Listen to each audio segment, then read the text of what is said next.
ज्ञान गंगा क्लासेज में आपका स्वागत है। आज मैं जे-टेट से संबंधित बाल विकास एवं शिक्षा शास्त्र से 30 महत्वपूर्ण प्रश्न लेकर आई हूँ। ये प्रश्न 1 to 5 या 6 to 8 दोनों परीक्षा के लिए बहुत ही महत्वपूर्ण है, इसलिए वीडियो को पूरा ध्यान से देखें और जिस भी प्रश्न का आप आंसर जानते हैं उसका आंसर कमेंट के द्वारा बताते चलें। और अगर वीडियो में नए हैं तो चैनल को सब्सक्राइब जरूर करें। क्वेश्चन नंबर 1, यदि आप एक अच्छे शिक्षक हों तो आप क्या कीजिएगा? यहाँ पर प्रश्न पूछा गया है, बाल विकास एवं शिक्षा शास्त्र से बच्चों एवं पढ़ाने के संबंध में महत्वपूर्ण प्रश्न होता है।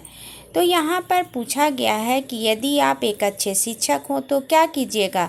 कक्षा के सभी छात्रों पर एक समान दृष्टि रखें, आर्थिक रूप से कमज़ोर बच्चों की मदद करें, कक्षा के कमज़ोर छात्रों पर अधिक ध्यान देंगे या कक्षा के गरीब छात्रों की धन से मदद करेंगे? तो इसका सही आंसर है, यदि आप एक अच्छे शिक्षक हो तो कक्षा के सभी छात्रों पर क्या कीजिएगा? एक समान दृष्टि रखेंगे, यानी सभी छात्र आपके लिए समान होंगे अगर आप अच्छे शिक्षक हैं तो। फ्रेंड्स, जिस भी प्रश्न का आंसर आप जानते हैं कमेंट के द्वारा आप बताते चलें, क्योंकि अब प्रैक्टिस करने का समय है, एग्ज़ाम कभी भी बहुत जल्द हो सकता है। क्वेश्चन नंबर 2, शिक्षक पद्धति में प्राकृतिक भाषा ज्ञान क्या है? बोलना, सुनना, पढ़ना, लिखना। सुनना, बोलना, पढ़ना, लिखना क्या है? शिक्षक पद्धति में प्राकृतिक भाषा ज्ञान क्या है? तो शिक्षक पद्धति में प्राकृतिक भाषा ज्ञान है पहले सुनना, फिर बोलना, फिर पढ़ना, फिर लिखना। क्वेश्चन नंबर 3, प्राथमिक कक्षाओं में उत्तम शिक्षण प्रणाली होगी बाल केंद्रित, स्व केंद्रित, आत्म केंद्रित या पर्यावरण केंद्रित? प्राथमिक कक्षा यानी कि 1 to 5 में उत्तम शिक्षण प्रणाली क्या होगा? बाल केंद्रित होगा। क्या होगा? बच्चों पर केंद्रित जो शिक्षण प्रणाली होगा वही सबसे उत्तम शिक्षण प्रणाली होगा। क्वेश्चन नंबर 4, सुविधा की दृष्टि से आगे चलकर मनोवैज्ञानिक ने इस शील गुणों को कितने भागों में विभाजित किया? 6, 7, 4 या इनमें से कोई नहीं? तो सुविधा के दृष्टि से आगे चलकर मनोवैज्ञानिकों ने शील गुणों को 4 भागों में विभाजित किया है। कितने भागों में विभाजित किया है? 4 भागों में। क्वेश्चन नंबर 5, आधुनिक शिक्षा में कौन सी प्रणाली सर्वोत्तम सिद्ध होगी? शिक्षक केंद्रित या बाल केंद्रित? तो आधुनिक शिक्षा में शिक्षक केंद्रित एवं बाल केंद्रित दोनों ही प्रणाली सर्वोत्तम सिद्ध होगी। इसका सही आंसर है सी। अगला प्रश्न है, संवेगात्मक विकास में किस अवस्था में तीव्र परिवर्तन होता है? शिशु अवस्था, युवा अवस्था, बाल्यावस्था या किशोरावस्था? तो संवेगात्मक विकास में किशोरावस्था में तीव्र परिवर्तन होता है। किस अवस्था में? किशोरावस्था में, टीनेजर में सबसे ज़्यादा परिवर्तन होता है। फ्रेंड्स, अगर अभी आप वीडियो में नए हैं तो जल्द से जल्द वीडियो को सब्सक्राइब कर लें।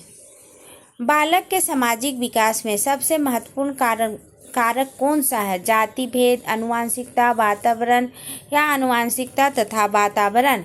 तो बालक के सामाजिक विकास में सबसे महत्वपूर्ण कारक वातावरण होता है। बालक जिस वातावरण में रहता है उसका सामाजिक विकास उसी प्रकार से होता है। आप एक शिक्षक हैं तो छात्रों को प्रभावित करने के लिए क्या करेंगे? उनके समक्ष अपने आचरण का आदर्श प्रस्तुत करेंगे, छात्रों के समक्ष अपनी अमीरी को प्रदर्शित करेंगे, अपने आचरण को सर्वोच्च आदर्श एवं नैतिक रखेंगे, छात्रों को चटपटी कहानियाँ सुनाकर अपने पक्ष में करेंगे। तो अगर आप एक शिक्षक हैं तो छात्रों को प्रभावित करने के लिए अपने आचरण को सर्वोच्च आदर्श एवं नैतिक रखेंगे। फ्रेंड्स, यह प्रैक्टिस सेट है, इसलिए इसमें आप प्रश्नों का आंसर अपने नोटबुक में लिखते चलिए या कमेंट के द्वारा। उसके बाद देखिए कि 30 प्रश्नों में आपका कितना सही हुआ है। अध्यापक को वैसे छात्र पर गर्व करना चाहिए जो आगे चलकर एक बहुत बड़ा खिलाड़ी बन जाए, शिक्षक बनकर अच्छी तरह छात्रों को पढ़ाए, जो आगे चलकर देश की उन्नति में हाथ बढ़ाए, यहाँ पर बढ़ाए। बढ़ाए जो आपकी हमेशा सहायता करता रहे। तो अध्यापक को वैसे छात्र पर गर्व करना चाहिए जो आगे चलकर देश की उन्नति में हाथ बढ़ाए। अगला प्रश्न है, अगर कक्षा के कुछ छात्र उद्दंड है उस स्थिति में आप कैसे पढ़ाएंगे? छात्रों पर बिना ध्यान दिए अपने पाठ को पूरा करते रहेंगे, उन्हें समझाकर मनोवैज्ञानिक ढंग से पढ़ाएंगे, उनके अभिभावकों को बुलाकर यथा स्थिति से अवगत कराएंगे, प्रधानाध्यापक से अनुरोध करेंगे कि उनका नामांकन रद्द कर दे। फ्रेंड्स, यहाँ मैं ऑप्शन इसलिए पढ़ रही हूँ क्योंकि एग्जाम में भी आपको ऑप्शन पढ़ना होगा और उतना देर में आपको उसका आंसर देना होगा। तो अगर कुछ उद्दंड छात्र है इस स्थिति में आप उन्हें क्या कीजिएगा? समझाकर मनोवैज्ञानिक ढंग से पढ़ाएंगे। अगला प्रश्न है, शिक्षक को छात्रों को परीक्षा की तैयारी कैसे करानी चाहिए? छात्रों को परीक्षा के बारे में कुछ भी नहीं बताना चाहिए, वैसे प्रश्नों को हल करवाना चाहिए जो परीक्षा उपयोगी है। छात्रों को परीक्षा का महत्व बताना चाहिए तथा बच्चों को अभ्यास कराना चाहिए। परीक्षा में उत्तीर्ण होने वाले छात्र को इनाम देने की घोषणा करनी चाहिए। तो शिक्षक, एक अच्छा शिक्षक वह है जो छात्रों की परीक्षा की तैयारी कराने के लिए छात्रों को परीक्षा का महत्व बताना चाहिए तथा बच्चों को अभ्यास कराना चाहिए। फ्रेंड्स, बाल विकास का जो एग्ज़ाम होता है उसमें प्रश्न में 2 आंसर एकदम लगता है कि सही है, इसलिए जो सबसे सटीक आंसर है उसे ही बताना, वहाँ पर टिक मारना चाहिए। जैसे इसमें है कि वैसे प्रश्नों को हल करवाना चाहिए जो परीक्षा उपयोगी है और छात्रों को परीक्षा का महत्व बताना चाहिए तब बच्चों को अभ्यास कराना चाहिए। अगला प्रश्न है हमारा, शिक्षक को उत्तर पुस्तिका का मूल्यांकन कैसे करना चाहिए? सभी छात्रों को एक औसत नंबर देना चाहिए। उत्तर पुस्तिका की जांच सावधानी पूर्वक करनी चाहिए। उत्तर पुस्तिका का मूल्यांकन एक अच्छे छात्र से करवाना चाहिए। कमजोर छात्र को अच्छे नंबर देने चाहिए जिससे कि वह ज़्यादा पढ़े। तो इसका सही आंसर है बी, उत्तर पुस्तिका की जांच सावधानी पूर्वक करनी चाहिए। अगला प्रश्न है, व्यक्ति की मूल प्रवृत्ति से संबंधित रुचि कहलाती है? जन्मजात रुचि, अर्जित रुचि, शैक्षिक रुचि, ये सभी। तो व्यक्ति की मूल प्रवृत्ति से संबंधित रुचि क्या कहलाता है? जन्मजात रुचि। एक बालक की बुद्धि लब्धि 150 है तो वह बालक क्या है? असंतुलित बालक नहीं है, मंद बुद्धि बालक नहीं है, पिछड़ा बालक भी नहीं है। वो क्या है? 150 जिसका बुद्धि लब्धि है वह प्रतिभाशाली बालक है।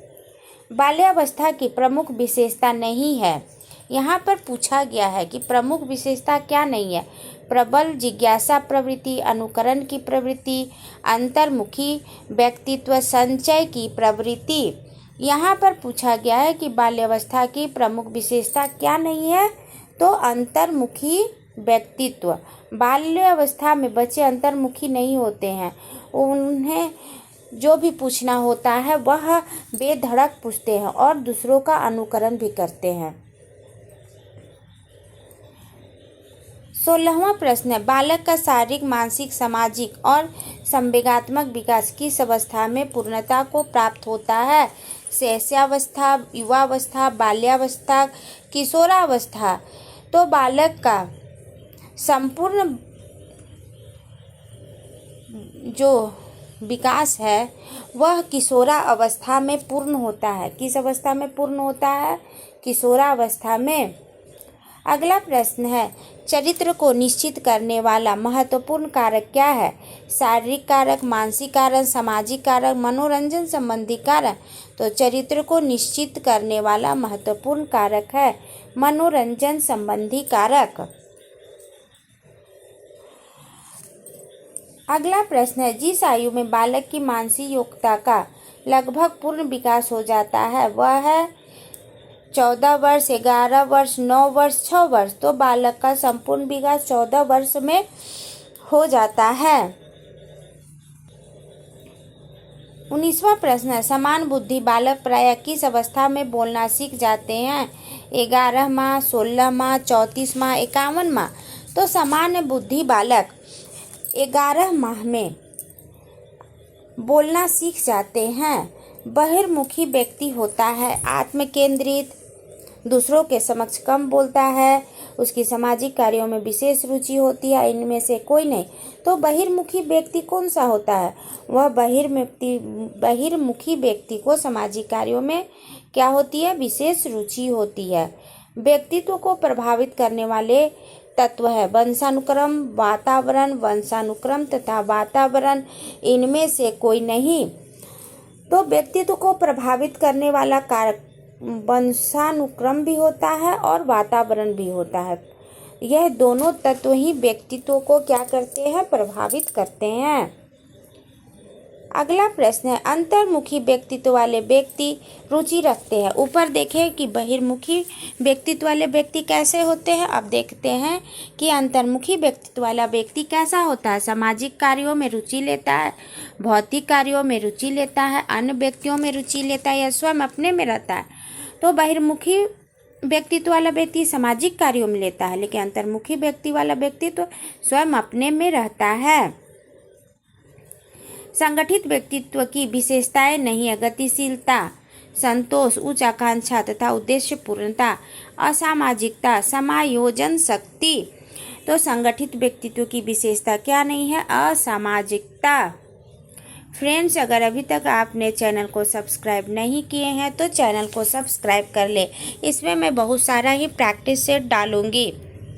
वे केवल बाल विकास का ही नहीं, वह सामाजिक विज्ञान का भी होगा, हिंदी का भी होगा और नागपुरी का भी होगा। व्यक्तित्व मापन की पुरानी विधि क्या है? मनोवैज्ञानिक परीक्षण, बुद्धि परीक्षण, ज्योतिषी द्वारा, परीक्षा द्वारा। तो व्यक्तित्व मापन की पुरानी विधि है ज्योतिषी द्वारा। अगला प्रश्न है, संगठित व्यक्तित्व कहते हैं जिसमें निम्नलिखित पक्षों का विकास हुआ हो। सामाजिक पक्ष, मानसिक पक्ष, व्यंग्यात्मक पक्ष, ये सभी।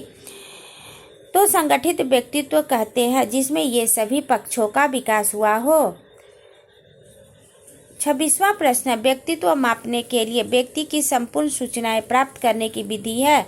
अवलोकन विधि, निर्धारण विधि, व्यक्ति इतिहास विधि, साक्षात्कार विधि। तो इसका सही आंसर है सी, व्यक्ति इतिहास विधि। बहिर्मुखी बालक की विशेषता नहीं है चिंताग्रस्त, कार्य करने की दृढ़ इच्छा, आक्रामक, शांत एवं आशावादी।